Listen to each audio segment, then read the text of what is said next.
and I've had a chance to speak at some very liberal places. I spoke at the University of Toronto, and I spoke at Oberlin College in Ohio. Oberlin's probably the most liberal college in America. Oberlin is where reason and logic go to die. And I was invited by the Republican Committee of Oberlin College, which, honest to God, consisted of 3 people, no exaggeration, and the leader of the Republican Club of Oberlin College, 6 weeks before the election, had not decided whether he's going to vote for Mitt Romney yet or not. So, I'm in a room full of these people, full of these young students, and I learned how to do this message. What the Democrats have done is they've told our kids for 50 years, they're not kids anymore, they have kids, and now their kids have kids, but it's the same message every single day, 8 hours a day through TV and radio and music. It comes into our heads through the pop culture. We're going to play a quick little game, which is going to be a lot of fun, because I'm going to prove to you how effective the pop culture is at putting messages in your head. Are you ready?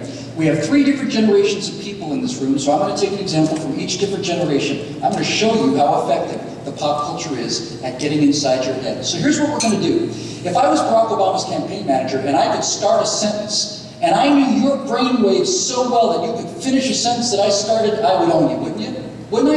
If I could start a sentence and then just stop and you would finish my sentence, I had you. So we'll start it from the top and we'll work our way down.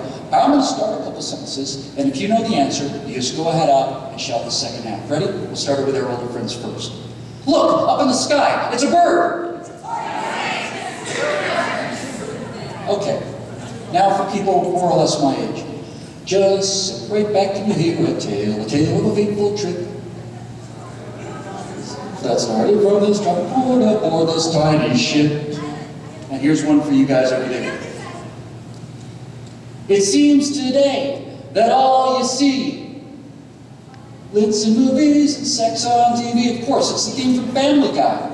Okay? So, none of you had to go out and check the website for the Ballad of Gilligan's Island. Nobody handed you a pamphlet that said, here's what you say when you see Superman on the street. None of that. It came into your heads because you took it in through the culture.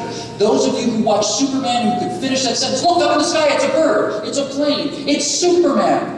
Everything that Superman was came with you into your head following that sentence. Honesty, trustworthiness, patriotism, all of that stuff. Superman is Coca-Cola, and it came into your head, and it's in your heart now. Gilligan's Island, yeah, it's a wash. The only lesson I think you can take from Gilligan's Island is, if you're on Gilligan's Island, the first thing to do is kill Gilligan. Then you're off to the next episode. But Family Guy is one of the most anti-American, anti-conservative, vile, mean-spirited things in the world, and every single teenager in America can finish that sentence because every single one of them has heard hundreds of hours of Family Guy's message. So we got to get into that business. So the Democrats, using the pop culture, have told American kids the same thing again and again and again for 50 years. 8 hours a day, full-time job, your kids taking this message. What are the 3 things, 1, 2, 3, that the Democrats tell your kids? First of all, they tell them every single day that wealth is unearned. Wealth is unearned. Rich people did not earn their money, they stole it. If you teach kids, if you want to make collectivists, the first thing you do is teach them that wealth is unearned. Because if a rich guy actually earned his money, and you're going to take all of it from him, that's stealing. But if you make him the guy that did the stealing, then taking the money is justice. Wealth is unearned. They hear it every single day. The second thing they hear every day may not seem like a political message, but it really is. The second thing that young people hear every day is, everyone is special. Everyone is special. What does that mean? Why would that be a political message? Well, if you want to make a nation of collectivists with no individuals, no individual achievement, no winners and no losers, no success, no failure to overcome, no sense of I lost and then I lost again and I tried this business and I failed and I tried that business and I failed and I failed and I failed and I failed and I failed until finally I succeeded. If you want to get rid of that, you stop making success about achievement and discipline and action. Everybody's special. If everybody's special, then nobody's special. But they don't want to come out and say, no one is special. Better to say, everyone is special. You're all exactly the same. And the third thing they tell them is, and this is the big one, let us help you. Let us help you. We just want to help you. We just want to help you. Why won't you let us help you? We want to give you free health care. We want to give you food stamps. We want to give you housing. We want to give you all this stuff. Why won't you let us help you? We're just trying to help you. Why are those awful mean Republicans? Why won't they let us help you? Why? We just want to help you. All we need is all of your work, all of your money, and all of your freedom, and we'll help you for the end of time. Wealth is unearned. Everybody is special. Let us help you. Into your kids' heads every single day, and it turns them into a nation of collectivists. So, how do you do this? How do you fix them? How do you turn them back into conservatives? You've got to get simple. You have to get simple, and you have to say the same thing.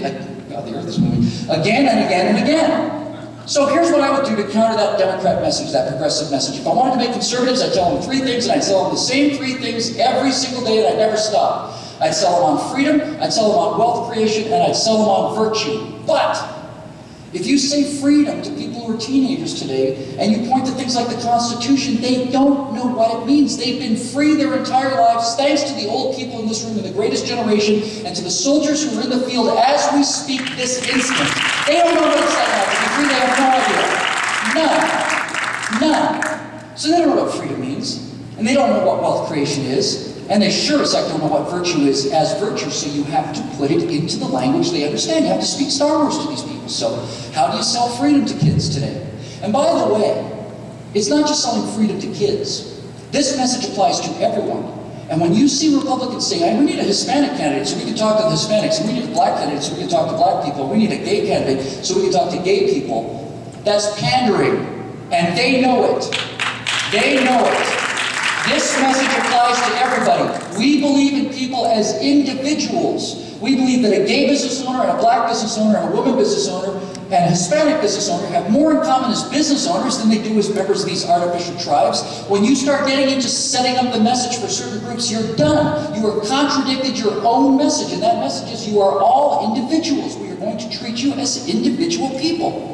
So how do you sell this stuff? Well, I think the way you sell freedom, I tell you how I did it when I was at Oberlin. I would talk to these people and I'd say, listen, let's get rid of Republican and Democrat and liberal conservative, get all that stuff off to the side. Let's just ask one simple question. Raise your hands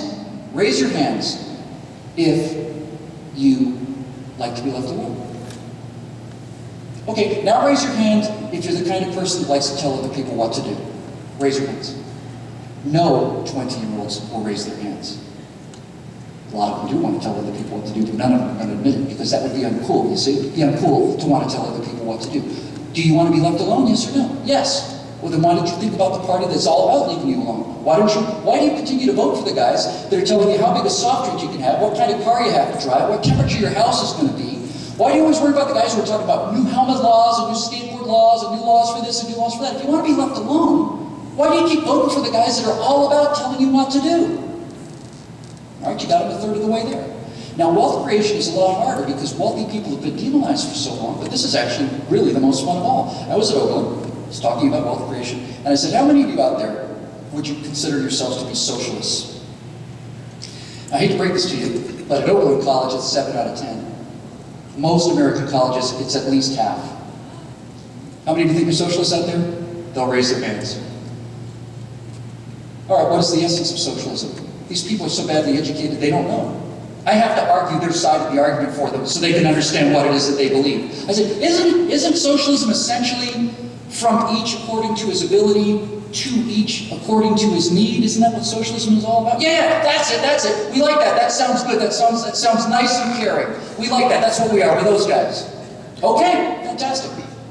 I'll say, by the way, those of you who raise your hands for socialists, what kind of cell phones do you guys have? I have an i5. What do you guys got?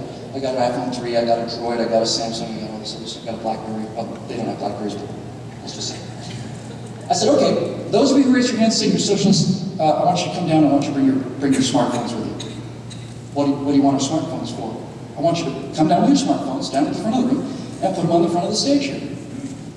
Why do you want us to do that? No, don't worry, I'm not a Democrat, I'm not going to steal them.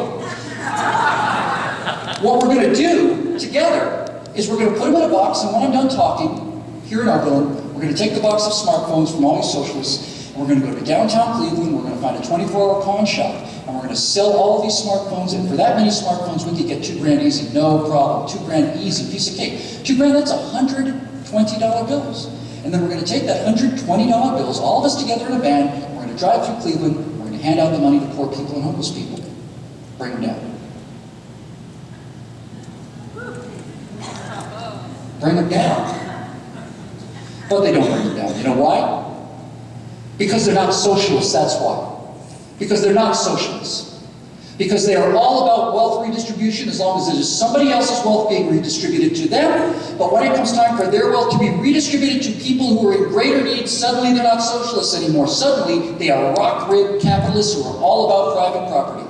And I don't let them sit there because it's all about their moral superiority. I say, listen, you understand? You've all got Xboxes, right? Every one of you has an Xbox 360. Do you know that your toy that you go home and play with every day, that the cost of your toy could feed a family of 10 people in Africa for a year? Did you know that, socialists? Did you know that a family could be fed of real, actual living human beings could eat for a year on the cost of your toy? Bring it down. Let's put it where it's needed. Let's give it according to from each according to our means, to each according to our abilities. Let's get some of this aid to Africa. They won't do it. They say, this is mine. This is my phone. It's my phone. Well, I'm a capitalist. This is my phone. I work my tail off for this phone. I have to work hard enough to pay my bills, and then I work harder than I would normally have to, so I can own cool stuff like this. And they feel the same way. They feel like their phone is theirs. The parents probably bought it before, but they feel it's theirs. So they're all about private property. So I say, we like to be left alone. Second, it's your stuff. It is your stuff. Of course it's your stuff. And by the way, parenthetically, if you think we're ogres talking about Africa, if you really want to help Africa, you know what you could do? You could take $20 and go to one of these microloan websites, and you could put $20 into a business. Sometimes a business in Africa will take $100 total capital to start a business. And they'll start making sandals out of old tires. And then they'll sell those sandals. And then they'll hire people. And you know what the return rate is on microloans to third world countries? You know how many of these loans get repaid in full? 96% of them. So you could put $40 into one of these loans, get a business started in Uganda, get the money back, then put $40 back into Bolivia, start a business there. You really want to help people? Help them the way that it helps us. Let them sell things. Capitalism. Don't just have them wait for another check. Give them a business, let them hire some people. And then the final thing I'll say for people to get them all the way to conservatism is I'll say, all right, look, we have to sell these guys virtue. Now, virtue to young people sounds like prudence and and all the chastity, and virtue sounds like not having sex till you're 70 years old. But that's not what virtue means. Virtue is very simple. Virtue is very simple. The way I sell virtue to young people is this. I simply say this, hey, don't be a jerk. All right? How many of you out there want to be a jerk? Don't be a jerk. Virtue just means don't be a jerk. Pay your bills, do what you say you're going to do, don't cut a line, don't be a jerk. When you get right down to it, virtue is very simple. Virtue means don't hit anybody and don't take their stuff. How many of you out there think it's okay to hit people? How many of you out there think it's okay to take other people's stuff? None of them raise their hands. None of them. None of them. Okay, then you explain to them, if you're not a jerk, if you don't hit people, you don't take their stuff, then we can leave you alone. Just like you said it a minute ago. If you're not a jerk, we can leave you alone. Because people who have virtue, people who aren't jerks, people who don't hit people and take their stuff can be left alone because most of the time they're going to do the right thing. But if you are a jerk and you do like to hit people and you do like to take their stuff, then we can't leave you alone. Then we have to have television cameras and police officers, and we have to have attorneys, and we have to have bailiffs, and we have to have judges, and we have to have prisons, and we have to have prison guards, because you have to be a jerk and you ruin things for everybody. Don't be a jerk. So you ask them, how many of you like to be left alone? All of them. How many of you think it's your stuff? All of them. How many of you want to be people who are not jerks? All of them. They're conservatives. They're conservatives and they just don't know it.